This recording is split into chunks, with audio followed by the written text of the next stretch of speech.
일주일 동안 우리의 삶을 선하신 길로 인도해 주시고 안식일의 거룩한 축복 속으로 초청하신 하나님께 감사를 드립니다. 우리의 등 뒤에서 말없이 우리를 인도해 주신 우리 하나님의 그런 사랑을 찬양하는 찬미를 부르니까 저의 마음도 얼마나 은혜와 감동이 넘치는지 모르겠습니다. 우리가 내 힘으로 사는 것 같지만 전혀 그렇지 않습니다. 보이지 않는 하나님의 놀라운 손길이 우리와 함께 하시기 때문에 우리가 이렇게 살 수 있는 것 같습니다.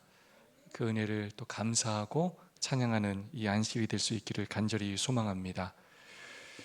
내일 손님 맞이를 위하여 그리고 안식일 준비를 위하여 오늘 많은 분들이 또 오후에 교회에 오셔서 여러 가지 봉사를 해주셨습니다. 진심으로 감사를 드립니다.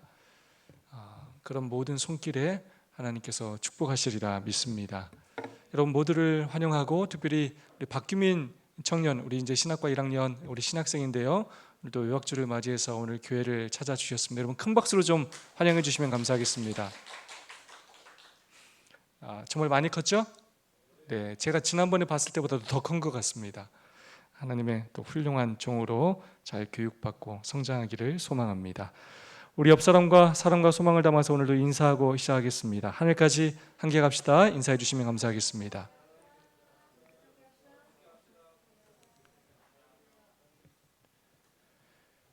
네, 이번 주 TMI 제안하는 내용입니다. 우는 사람에게 손수건을 건네주세요. 우리 안성호 장로님이 반응을 잘하십니다. 요즘 안성호 장로님 앞에서 잘 우셔서 그런지 이렇게 손수건 받는 거에 많은 감동을 받으시는 것 같습니다. 혼자 사는 이들을 병원에 데려다 주세요. 네, 정말 중요한 봉사죠. 네, 얼마 전에 남희영 집사님께서도 그런 봉사를 해주셨는데 우리 주변에 있는 우리 성도들 또 이웃들 혼자 병원 가기 어려워하는 분들을 우리가 또 그렇게 사랑으로 돌봐주면 좋겠습니다. 보건복지 사업의 자원봉사자로 활동하세요. 저희 교회 사업뿐만 아니라 이 지역에서 하는 이런 보건복지 사업이 있다면 또 자원봉사자로 이웃들과 협력해서 또 봉사하는 그런 기회를 만들면 정말로 좋겠습니다. 벌써 몇 과입니까? 네, 벌써 10과입니다. 야곱 이스라엘이라는 제목으로 함께 말씀을 살펴보도록 하겠습니다. 기억의 말씀 다 함께 한번 읽어보겠습니다. 시작. 그가 이르되 내 이름을 다시는 야곱이라 부를 것이 아니요 이스라엘이라 부를 것이니 이는 내가 하나님과 및 사람들과 겨루어 이겼음이니라. 아멘. 제목이 야곱 이스라엘이었는데 거기에 이제 화살표가 들어가면 더 좋을 것 같아요. 야곱에서 이스라엘로 그의 이름이 변화된 그 사건에 대해서 우리가 함께 오늘 살펴보도록 하겠습니다. 야곱의 뜻이 속이는 자의 삶을 야곱이 지금까지 살았다면 이 하나님과의 씨름하는 이 경험을 통하여 하나님께서 그에게 어떤 이름을 주십니까? 이스라엘이라는 새 이름을 주셨습니다. 그 뜻이 무엇입니까? 하나님과 겨루어 이겼다, 이긴 자라는 뜻을 가지고 있습니다. 어떻게 야곱이 그런 사람이 되었는지 함께 살펴보는 시간을 갖겠습니다. 우선 우리 믿음의 부조들의 지금 배우고 있는 세 명의 좀 생애를 간략하게 한번 살펴볼까요? 이삭의 생애를 살펴보자면 이삭은 40세에 리브가를 아내로 그렇게 맞이했고요. 20년 후에 60세 때 쌍둥이 아들 에서와 야곱을 낳게 됩니다. 그 후로 120년을 지내서 180세 때 헤브론에서 죽음을 맞이하게 됩니다. 이삭과 야곱의 나이 차가 그러면 몇 살이 되겠습니까? 60세에 낳았으니까 60세입니다. 네, 60세 때 아들을 낳습니다. 이삭이. 자, 야곱의 생애를 보자면 120세 때 이삭이 죽습니다. 그리고 130세 때 이집트로 이주를 하게 됩니다. 그때 바로가 물었을 때 나의 나그네 길이 130년이다 라고 이렇게 말합니다. 그래서 그걸 통해서 130세인 걸 알 수 있고요. 그렇게 애굽에서 17년을 보내고 147세 때 애굽에서 죽게 됩니다. 그리고 이제 우리가 앞으로 살펴볼 요셉의 생애는 이 나이가 정확하진 않지만 17세 즈음일 것입니다. 요셉 애굽으로 형들에 의해서 팔리게 되었고 하나님의 섭리로 애굽으로 팔려가게 됩니다. 13년이 지나서 30세 때 하나님의 놀라운 섭리로 이집트의 총리가 되게 됩니다. 그리고 9년 후 39세 때 야곱이 이집트로 이주를 하게 됩니다. 우리가 이삭, 특별히 지금 야곱을 살펴보고 있는데요, 교과는 그들의 삶에 대해서 이렇게 이야기하고 있습니다. 134페이지입니다. 보조들과 그들의 가족들의 이야기가 성경에 기록된 것은 당신의 백성들의 부족함으로 인해 하나님의 약속이 성취될 수 없을 것처럼 보일지라도 하나님께서 당신이 약속하신 일을 성취하시는 데 있어 변함없이 신실하심을 우리에게 보여주기 위함이다. 아멘. 아브라함의 삶이 그랬고 또 이삭의 삶이 그랬고 우리가 지금 배우고 있는 야곱의 삶이 그렇습니다. 속이는 자였어요. 도망자였습니다. 죄악이 정말로 많은 삶을 살았습니다.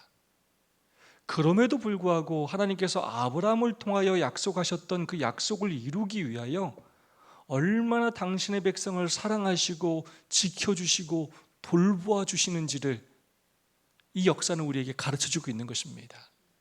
연약한 사람들이었음에도 불구하고 하나님께서 그들의 손을 놓지 않으시고 그들을 믿어주시고 또 축복하시면서 그들을 믿음의 사람으로 세워가시는 장면을 우리는 이 역사를 통해서 배울 수가 있는 것입니다. 그러므로 사실 우리는 이들의 역사를 통해서 부조들의 믿음을 배우는 것도 중요하지만 그보다 더 중요한 것은 연약하고 죄 많은 그 부조들을 포기하지 않으시고 당신의 약속을 이루어 가시는 하나님의 신실함을 우리는 잊지 말아야 하는 것입니다. 하나님의 신실하심 때문에, 하나님의 놀라운 은혜와 사랑 때문에 그들이 결국 포기하지 않고 그 믿음의 길을 가게 되었고 믿음의 사람이라는 그런 칭호를 듣게 된 것입니다. 이 교훈을 생각하면서 정말 우리의 모습을 생각해 보았습니다. 우리도 돌아보자면 정말 우리에게 참 죄가 많고 또 우리가 참 부족하지 않습니까? 그러나 하나님께서 우리를 놀라운 사랑으로 택해 주시고 또 당신의 사업에 사용해 주시면 여러분 감사하지 않습니까? 특별히 저희 교회를 찾아오는 그런 여러 손님들을 볼 때 우리가 연약하고 부족한데 하나님께서 저희를 희한한 방법으로 사용하신다는 것을 저희가 깨닫지 않습니까? 네. 우리를 더욱더 믿음의 사람으로 세워주시고 우리를 당신의 도구로 사용해 주시는 그 신실하신 하나님을 더욱더 깊이 사랑하고 섬기는 우리 모두가 되었으면 좋겠습니다. 그래서 지난주에도 소개해드렸지만 저는 이 표현이 너무 좋아요. 나는 하나님의 신실하심에 매달린다. 우리가 매달릴 건 나의 신실함이 아니에요. 사람은 참 변덕스러워요.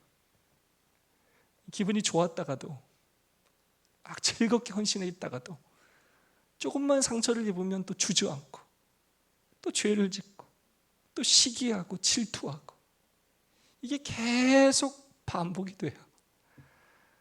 여전히 내 자아가 살아있어가지고 내 성격대로 신앙도 하려고 그래요.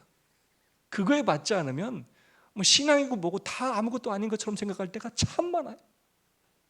그래서 참 우리가 얼마나 연약한 존재인지를 우리는 수시로 깨달을 수밖에 없습니다. 그렇기 때문에 우리가 의지할 게 뭐밖에 없다고요? 하나님의 신실하심입니다. 하나님의 약속인 것입니다.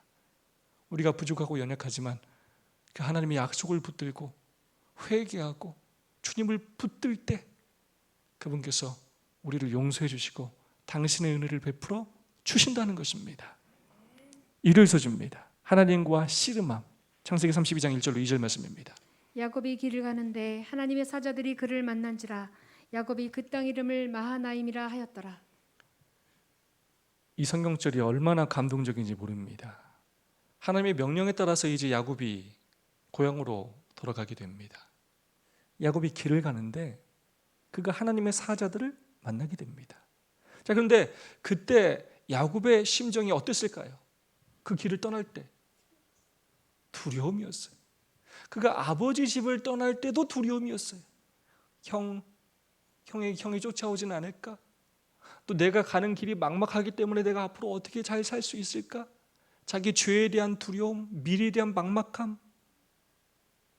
그러나 지금도 사실 마찬가지예요. 지금 떠나면서 누가 쫓아올까 걱정이에요? 라반 삼촌이 이제 쫓아오지 않을까 걱정하고, 또 앞에서는 또 누가요? 에서 형.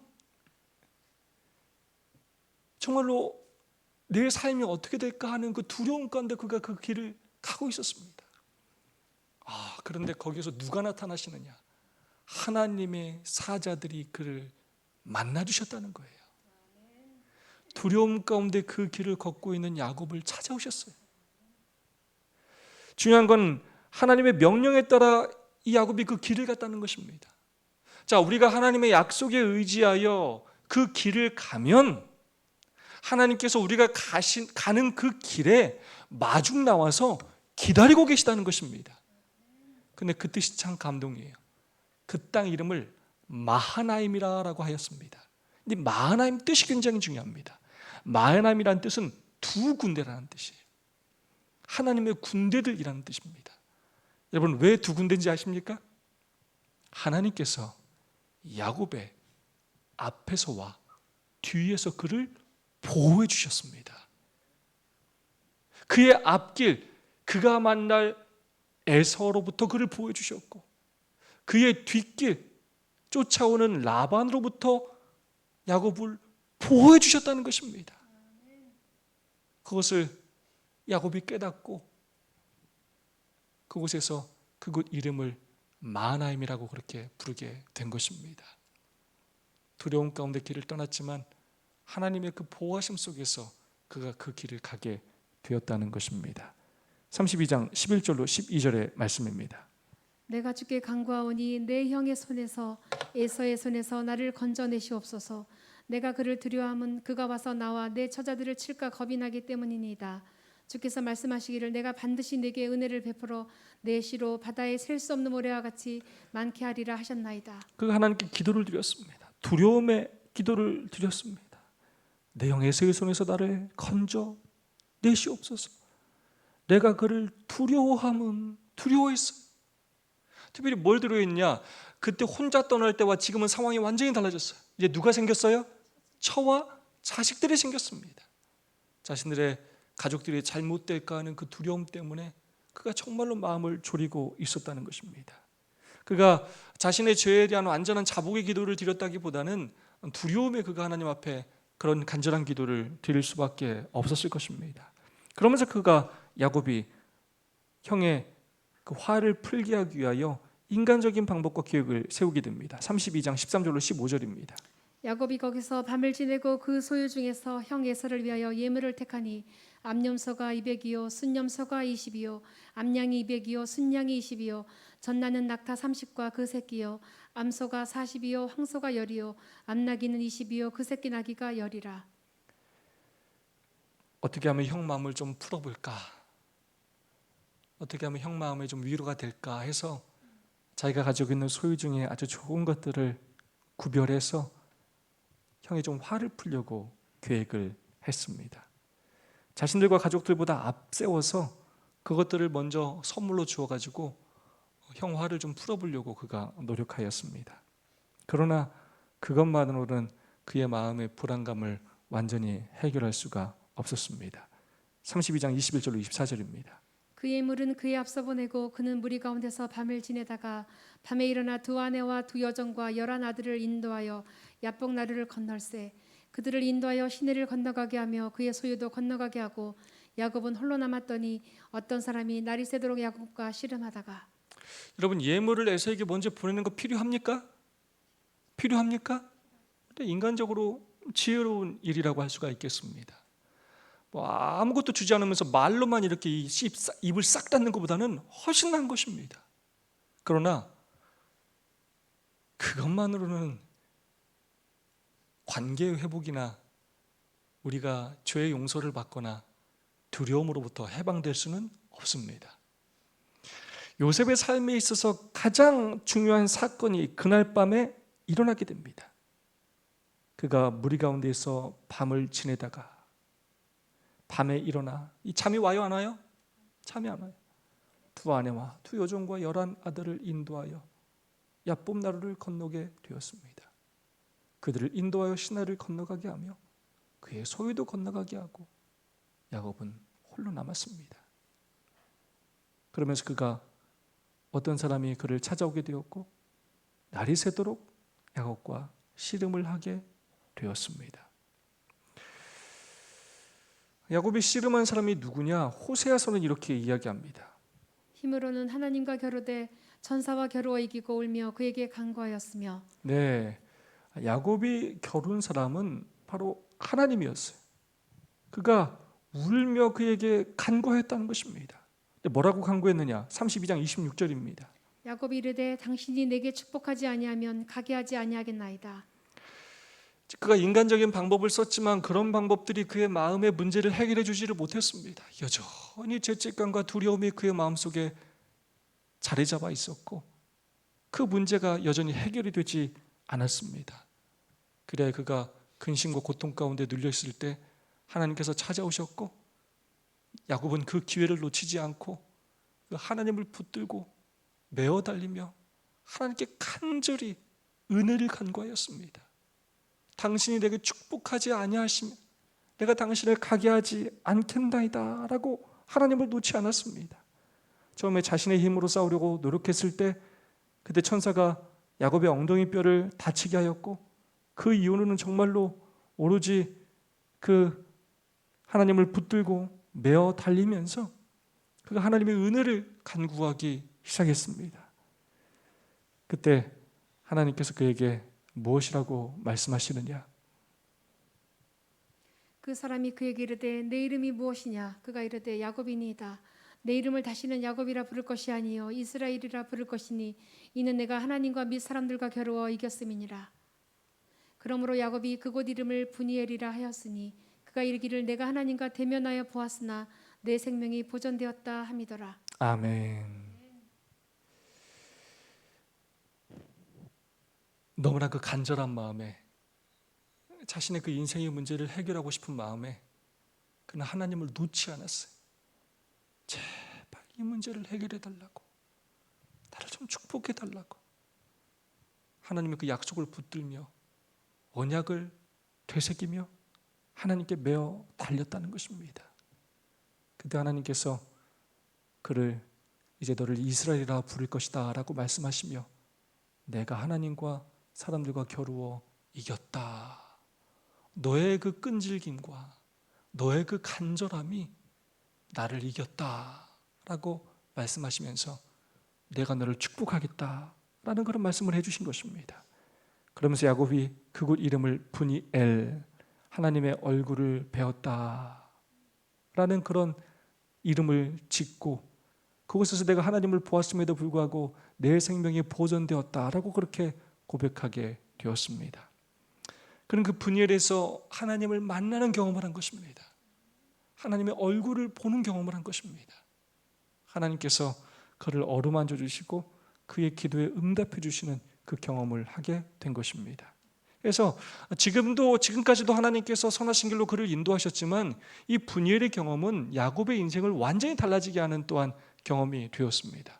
그 하나님을 대면하여 보는 일을 하게 되었고 정말로 하나님을 끈기 있게 붙잡는 그런 믿음의 승리를 하는 경험을 한 사건이었기 때문입니다. 대징투 621페이지입니다. 야곱은 끈기 있고 확고하였기 때문에 승리하였다. 그의 승리는 줄기찬 기도의 능력이 어떤 것임을 보여주는 하나의 실증이다. 야곱처럼 하나님의 약속을 굳게 잡고 열렬하고 꾸준하게 나아가는 모든 사람은 그가 성공한 것처럼 성공할 것이다. 자를 기꺼이 부인하지 않고 하나님 앞에서 고민하며 하나님의 축복을 받고자 꾸준하고 열렬하게 기도하기를 원치 않는 자들은 그것을 얻지 못할 것이다. 아멘. 여러분 야곱이 승리했다고 나오죠? 누구한테 승리한 겁니까? 하나님과 겨루어 이겼다라는 뜻이 이스라엘이죠? 아니 야곱이 하나님 이길 수 있습니까? 여러분 가만히 한번 생각해 보십시오. 야곱이 이길 수 있어요? 감히 무슨 야곱이 하나님을 이깁니까? 하나님이 뭐 하신 거예요? 하나님 져주셨어요. 하나님이 그렇게 메어 달리는 야곱이 사랑스러워서 어떻게든 야곱을 축복해 주시려고 하나님께서 져주신 것입니다.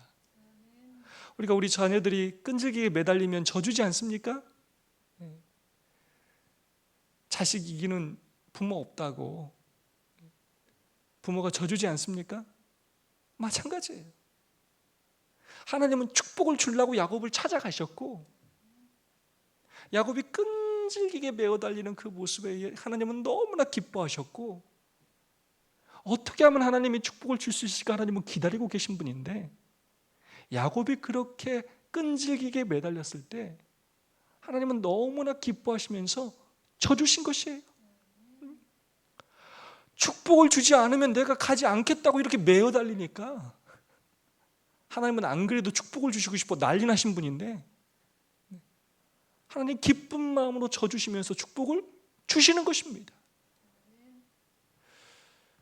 여러분, 지금도 하나님은 사실 우리한테 축복을 주시고 싶어서 난리가 나신 분이에요. 왜 못 주시냐? 달라고를 안 해요. 많은 사람들이 하나님한테 축복을 달라고를 안 해요. 세상 사람들 하나님을 안 믿어요. 더 큰 문제는 뭐냐?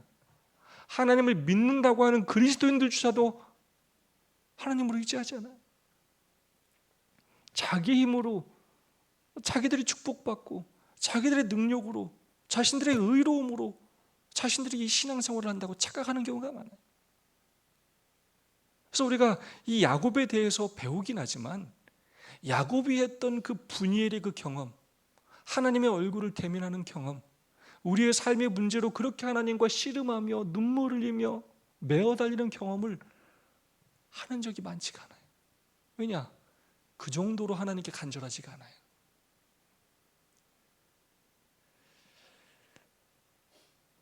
하나님께서 정말로 축복 보따리를 쌓아들고 준비하고 계십니다. 오늘 이 말씀 중에서 기도의 능력으로 승리한 야곱 중에서 여러분 여기서 반복해서 나오는 표현이 하나 있어요. 어떤 표현이 좀 반복되는 것 같습니까? 굉장히 중요한 단어가 있어요. 야곱이 승리할 수 있었던 아주 중요한 표현이 하나 나와요. 꾸준하게라는 표현입니다. 꾸준하게. 똑같은 표현은 끈기 있게라는 표현이에요. 하나님을 꾸준하게 붙들고 끈기 있게 붙들고 인내하면서 포기하지 않을 때, 그렇게 간절한 마음으로 하나님을 의지할 때, 반드시 하나님께서 약속하신 축복을 받겠다는 그 의지로 하나님께 매어 달릴 때 하나님께서 반드시 축복해 주신다는 것입니다. 우리의 그 기도에 져주신다는 거예요. 저는 제가 이 교회를 위해서 하는 기도 중에 가장 많이 하는 기도는 이 교회를 부흥시켜 달라는 기도입니다. 상황이 좋지 않다고, 나아 보이지 않는다고 포기하고 싶은 마음이 없어요.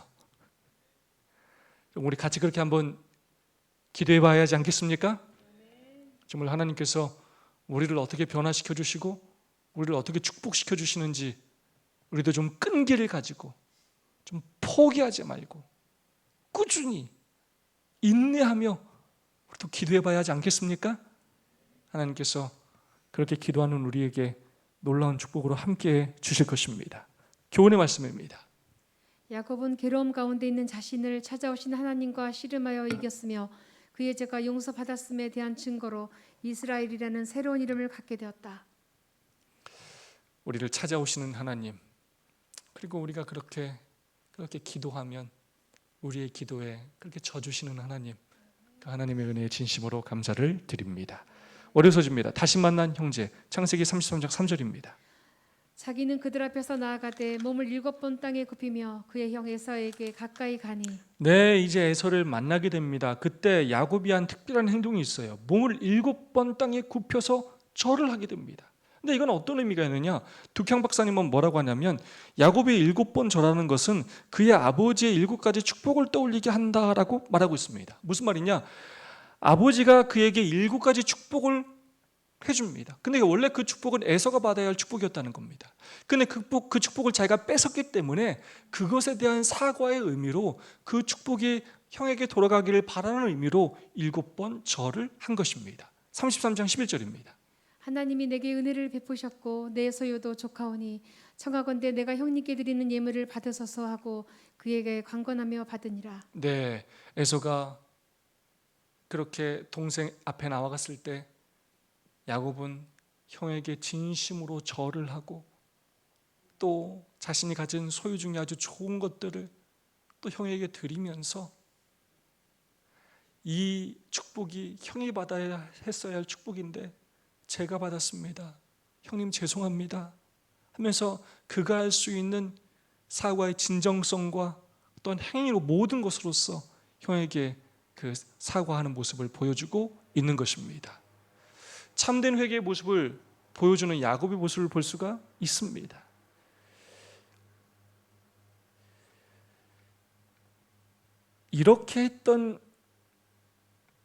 이렇게 할 수 있었던 이유 가운데 하나는 바로 그 전에 있었던 또 분이엘의 그 사건이 또 야곱으로 하여금 그러한 생각뿐만 아니라 그러한 행동들을 할 수 있도록 그 마음을 움직여 주셨을 것입니다. 그때 에서가 어떻게 하느냐? 에서가 달려와서 그를 맞이하여 안고 목을 어긋 맞추어 그와 입 맞추고 서러우니라. 에서가 이르되 내 동생아 내게 있는 것이 족하니 내 소유는 내게 두라. 네, 에서가 죽일 듯이 달려온 게 아니라 그 동생을 기쁘게 맞이하고 목을 안고 서로 입 맞추고 둘이 울었다는 겁니다. 그리고 이 소유 나도 많다. 너 가져라. 내 소유는 내게 두라. 라고 말하면서 서로 그렇게 형제 우애를 나누는 모습을 보였다는 것입니다. 자, 굉장히 중요합니다. 교과 139페이지입니다.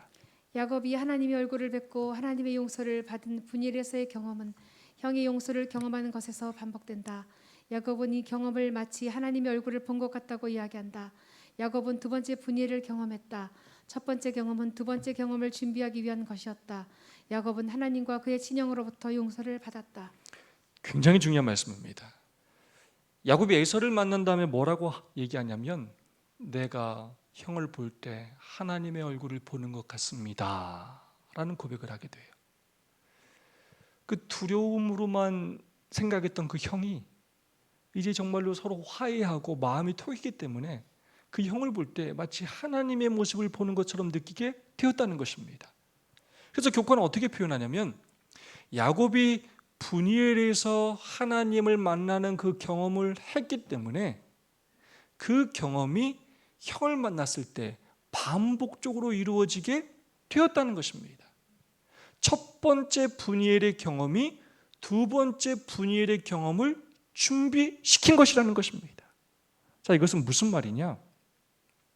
우리 사람이 하나님과 분이엘의 경험을 해야만 사람들에게 분이엘의 경험을 나눠줄 수가 있다는 뜻입니다. 다르게 말하면 내가 하나님께로부터 용서받는 경험을 해야만 다른 사람을 불쌍히 여기며 용서할 수가 있다는 거예요. 뿐만 아니라 나 또한 하나님께로부터 용서받을 수가 있다는 것입니다. 언제 사실 굉장히 많은 문제들이 생기냐면 내가 죄인임을 깨닫지 못할 때 문제가 생겨요. 나는 의롭다고 생각하고 상대방은 죄가 많다고 생각해서는 절대로 문제가 해결되지 않아요. 내가 죄인임을 깨달아야 하지만 하나님의 은혜를 간구하게 되고 하나님의 은혜를 경험한 사람만 다른 사람을 또 불쌍히 여기게 됩니다. 그래서 하나님과의 분이엘의 경험이 사람과의 분이엘의 경험의 기초가 된다는 것입니다. 나는 잘하고 있다고 생각하고 다른 사람은 잘못하고 있다고 생각하면 그 관계는 회복될 수가 없다는 것입니다. 부자선서 198페이지 말씀입니다. 야곱이 천사와 씨름하는 동안 다른 하늘의 사자가 에서에게 파송되었다. 에서는 꿈속에서 아버지의 집을 떠나 20년 동안 방랑하는 그의 아우를 보았다. 그는 또 야곱이 어머니의 죽음을 알고 몹시 슬퍼하는 것과 그가 하나님의 군대에 호위되어 있는 것을 보았다. 에서는 이 꿈을 자기의 군사들에게 이야기해주고 그의 아버지의 하나님이 야곱과 함께 계시니 그를 해하지 말라고 명하였다. 얼마나 감동적인 말씀인지 몰라요. 어떤 표현이 특별히 감동적이냐? 야곱이 천사와 씨름하는 동안, 야곱이 하나님을 붙들고 메어 달리고 있는 동안, 야곱이 싸움에서 승리한 게 아니에요 지금요. 그냥 하나님을 붙들고 있는 동안 이미 하나님은 일을 하고 계셔요. 이미 하나님의 사자를 에서에게 파송시키셨어요. 그리고 에서의 꿈 속에서 나타나서 지금까지 에서가 보지 못했던 것을 보게 하십니다. 20년 동안 방랑하면서 힘들게 살아오는 그 아우를 보게 하시고, 어머니가 죽었을 때 슬퍼하는 그 아우의 모습을 보게 하시고, 그가 이렇게 자기를 만나러 오는데 하나님의 두 군대가 그를 호위하는 것을 보게 하시고, 그러면서 하나님이 야곱과 함께 하시니 그를 해하지 말라라는 음성을 들려주셨다는 것입니다. 다르게 말하면 에서가 괜히 와서 그렇게 한 게 아니라는 거예요. 이미 하나님께서 에서를 만날, 야곱을 만난 그 에서를 찾아가셔서 이미 그를 다 준비시키셨다는 것입니다. 근데 그때가 언제라고요? 야곱이 천사와 씨름하는 동안입니다. 우리가 일을 하면 당장 결과가 보이지 않는다 할지라도 하나님은 다른 편에서 일을 하고 계신 것입니다. 마치 이건 어떤 사건하고 똑같냐면, 아브라함이 모리아산으로 이삭을 데리고 이쪽에서 이렇게 뚜벅뚜벅 이른 아침 일어나서 길을 걸어갈 때, 하나님은 이미 아브라함과 이삭이 출발했을 그때 하나님도 다른 쪽에서 이미 번제할 어린 양을 그곳에서 준비시키시고 출발하게 하셨다는 것입니다. 그래서 우리가 일할 때 하나님은 우리가 보지 못한다 할지라도 놀라운 방법으로 일하고 계시다는 것입니다. 화해소지입니다. 디나가 수치를 당함. 레아가 야곱에게 낳은 딸 디나가 그 땅의 딸들을 보러 나갔더니 히비 족속 중 하몰의 아들 그 땅의 주장 세겜이 그를 보고 끌어들여 강간하여 욕되게 하고.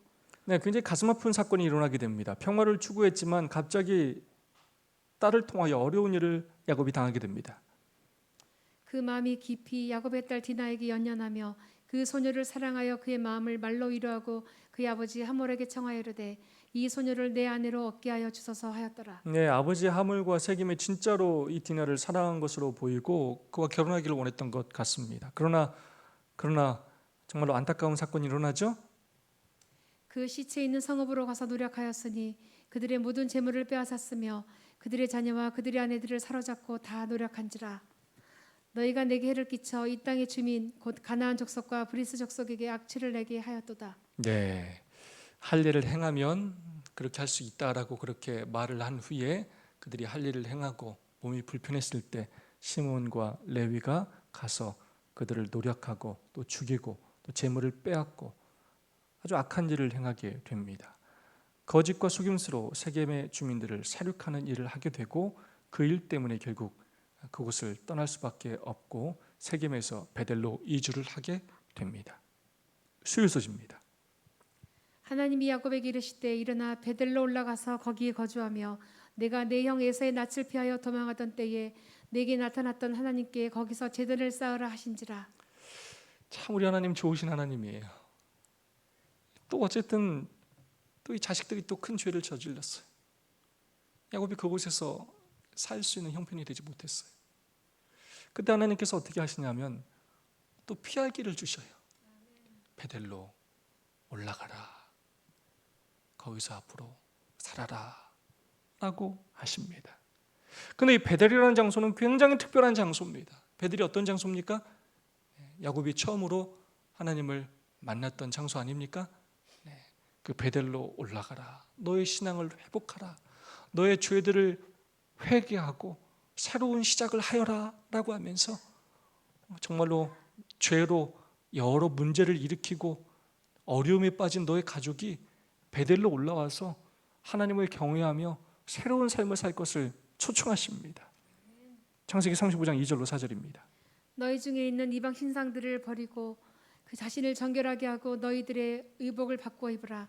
그들이 자기 손에 있는 모든 이방 신상들과 자기 귀에 있는 귀고리들을 야곱에게 주는지라. 야곱이 그것들을 세겜 근처 상수리 나무 아래에 묻고. 여기서 베들이라는 장소는 단순히 그냥 장소적인 의미만 있는 것이 아니라 영적인 의미가 있는 것입니다. 그래서 베들로 올라오라고 할 때 야곱이 어떤 일을 하느냐? 이방 신상을 버리라고 말해요. 그가 아버지 드라빔도 훔쳐오지 않았습니까? 여전히 그들의 삶 속에 우상들이 많았어요. 사실 야곱이 돌베개를 베고 잠잤다고 하는데 돌베개를 옆에 두고 잠잔 것인지 베고 잠잔 것인지 그 의미를 정확히 알 수 없지만 야곱조차도 그렇게 돌을 의지하고 숭배하는 그런 문화들이 남아 있었던 것 같습니다. 이방 신상들을 버리고 자신들을 정결하게 하고 모든 의복을 바꾸어 입고 이방 신상들과 귀에 있는 귀고리들을 야곱에게 주게 하고 야곱이 그것을 세겜 근처 상수리 나무 아래에 묻고 베들로 올라갔다는 것입니다. 세겜을 떠나기 전에 모든 우상들을 제거하고 베들로 올라갔다는 것입니다. 자, 우리가 기억해야 될 건 이 베델이라는 장소뿐만 아니라 무엇이 중요하냐면 마음이 중요하다는 것입니다. 형식적으로 교회만 오는 게 중요한 것이 아니라 우리의 삶에 있는 우상들을 세겜에 버리는 것이 중요하다는 거예요. 베델에 올라와 있지만 여전히 우리의 삶은 세겜에 남아 있을 수 있다는 것입니다. 여전히 헛된 것을 의지하며 마음이 빠져서 살아갈 수가 있다는 것입니다.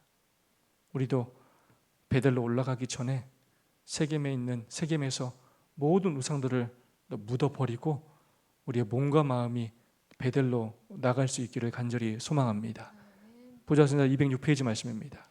야곱이 하나님께서 자기를 다루신 놀라운 일들을 회고해 볼 때 그의 마음이 부드러워지고 그의 자녀들 역시 역사하시는 능력에 감동되었다. 그는 그들이 베델에 도착하면 그들 모두가 하나님을 예배하는 데 참여하도록 하기 위하여 가장 효과적인 방법으로 그들을 준비시켰다. 그들이 자기 손에 있는 모든 이방 신상과 자기 귀에 있는 고리를 야곱에게 주는지라. 야곱이 그것들을 세겜 근처 상수리 나무 아래 묻었다. 네, 야곱이 가장으로서 가족들을 믿음의 삶으로 인도하기 위해서 그들의 죄를 다 버리고 우상 숭배할 때를 모든 것들을 그 세겜에 묻게 하고 이제 베델에 도착하면 가족 모두가 하나님을 예배하는 데 참여시키기 위해서 그 방법으로 가족들을 준비시켰다는 것입니다. 이런 사건들을 볼 때 가장 역할이 굉장히 중요하다는 것을 우리가 볼 수가 있습니다. 가장이 가정의 제사장으로서 또 자녀들을 또 모든 가족들을 스라의 자녀들을 그렇게 지도해서 가족들이 하나님 앞에 온전히 예배하는 데 참여할 수 있도록 그들을 돕는 일을 지도하는 일을 꾸준히 해야 한다는 것입니다. 수요일 소지 교훈의 말씀입니다. 야곱이 가족에게 있었던 일을 통해 진정한 회개의 과정은 단순히 외부적인 환경을 바꾸는 것이 아니라 마음을 변화시키는 것임을 배우게 된다. 네, 우리 안에 있는 여전히 우리가 사랑하고 있는 우상을 버리게 해달라고 우리가 기도하고 우리가 그 분이엘의 경험을 통해서 또 베델까지 올라가는 우리 모두가 되었으면 좋겠습니다. 자, 마지막 목요일 소지입니다. 라헬의 죽음. 그들이 베델에서 길을 떠나 에브라스에 이르기까지 얼마간 거리를 둔 곳에서 라헬이 해산하게 되어 심히 고생하여 그가 난산할 즈음에 산파가 그에게 이르되 두려워하지 말라. 지금 내게 또 등남하느니라 하매 그가 죽게 되어 그의 혼이 떠나려 할 때에 아들의 이름을 베논이라 불렀으나 그의 아버지는 그를 베냐민이라 불렀더라. 라헬이 죽음에 에브랏 곧 베들레헴 길에 장사되었고. 네, 이 베논이라는 말은 슬픔의 아들이란 말인데 그 이름을 바꿔 부르게 됩니다. 베냐민이라고 그의 아버지 야곱은 베냐민이라고 부릅니다. 이 베냐민의 뜻은 무엇이냐면 오른손의 아들이라는 뜻입니다. 하나님께서 약속하신 가나안의 남쪽 땅에 대한 언약을 기억하면서 그 땅을 얻겠다는 그 약속의 의미로서 베냐민이라는 이름을 지었습니다.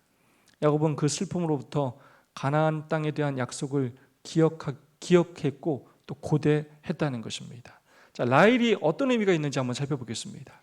야곱이 라헬의 묘에 비를 세웠더니 지금까지 라헬의 묘비라 일컫더라. 네, 베들레헴이 등장하죠. 이 베들레헴은 라헬의 무덤이 있는 곳이 되었습니다.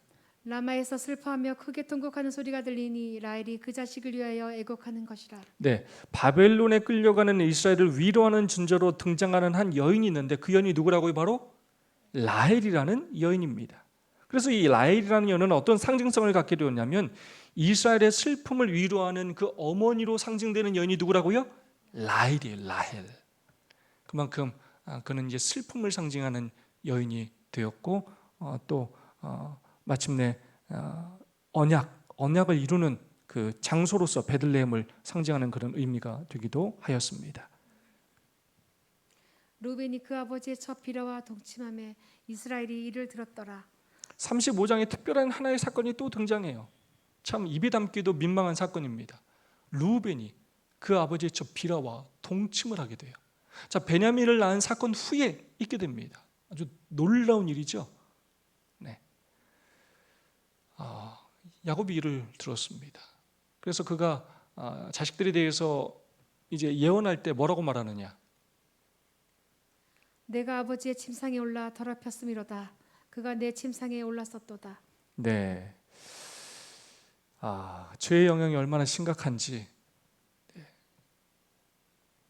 오랜 시간 같이 있었던 그 비록 첩이었지만 어머니를 아버지 침상을 범하면서 엄청난 일을 그렇게 저지르는 것입니다.